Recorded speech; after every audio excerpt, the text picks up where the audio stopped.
আসসালামু আলাইকুম, সবাই কেমন আছেন? আজকে এই ভিডিওতে আলোচনা করব বাংলাদেশ ক্রিকেটের সাম্প্রতিক পারফরমেন্সটা তাদের কেমন এবং বাংলাদেশের কিরিবন্দের বিপক্ষে তাদের টি-20 স্কোয়াডটা কেমন হলো এবং বাংলাদেশের টি-20 স্কোয়াডে সাইফুদ্দিনকে কেন রাখলো না টিম ম্যানেজমেন্ট। বর্তমানে দেখুন ওয়ানডেতে দারুণ জয় পেয়েছে কিরিবন্দের বিপক্ষে বাংলাদেশ ক্রিকেট দল।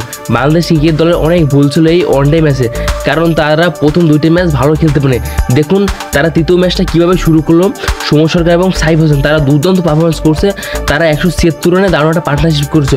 অপরদিকে দেখুন আমাদের এখানে সবচেয়ে বড় একটা বর্ষার নাম হচ্ছে অলরাউন্ডার রিশাদ হোসেন। তিনি দারুণ পারফরমেন্স করছে, তিনি তিনটে ম্যাচে সে 3টা উইকেট পেয়েছে।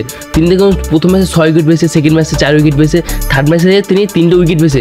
আমাদের এখন সবচেয়ে বড় বর্ষা হচ্ছে রিশাদ হোসেন। দীর্ঘদিন পর আমাদের টি-20 স্কোয়াডে ফিরেছে লিটন কুমার দাস। তিনি এশিয়া কাপে গিয়ে ইনজুরিতে পড়ার পর তিনি প্রায় 1-1.5 মাস মাঠের বাইরে খুলেছিল, এখন তিনি আবারও টি-20 স্কোয়াডে কামব্যাক করছে।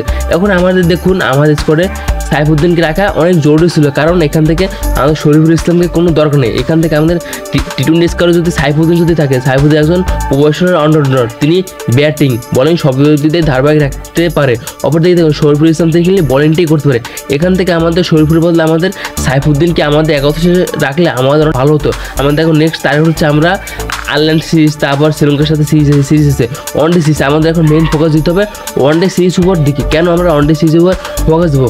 আমরা বর্তমানে ওয়ানডে র্যাঙ্কিংয়ে 10 নাম্বার আছে, আমাদের 10 নাম্বারতেও থাকলে হবে না। আমাদের এখন 27 ওয়ার্ল্ড কাপ খেলতে হলে আমাদের 5 থেকে 6 ভিতরে আসা লাগবে। আমাদের এখন মেইন টার্গেট হচ্ছে আমাদের ওয়ানডে ম্যাচগুলো, ওয়ানডে ম্যাচের উপর আমাদের এখন ফোকাস দিতে হবে। এখন আমাদের টার্গেট হচ্ছে আমাদের পরের মাসে আয়ারল্যান্ড সিরিজ আছে, আয়ারল্যান্ডের সাথে ওয়ানডে সিরিজ আছে। এখান থেকে আমাদের তাদেরকে হরস করতে হবে আয়ারল্যান্ডকে, তাহলে আমরা ভালো একটা র্যাঙ্কিংয়ে পৌঁছতে পারবো।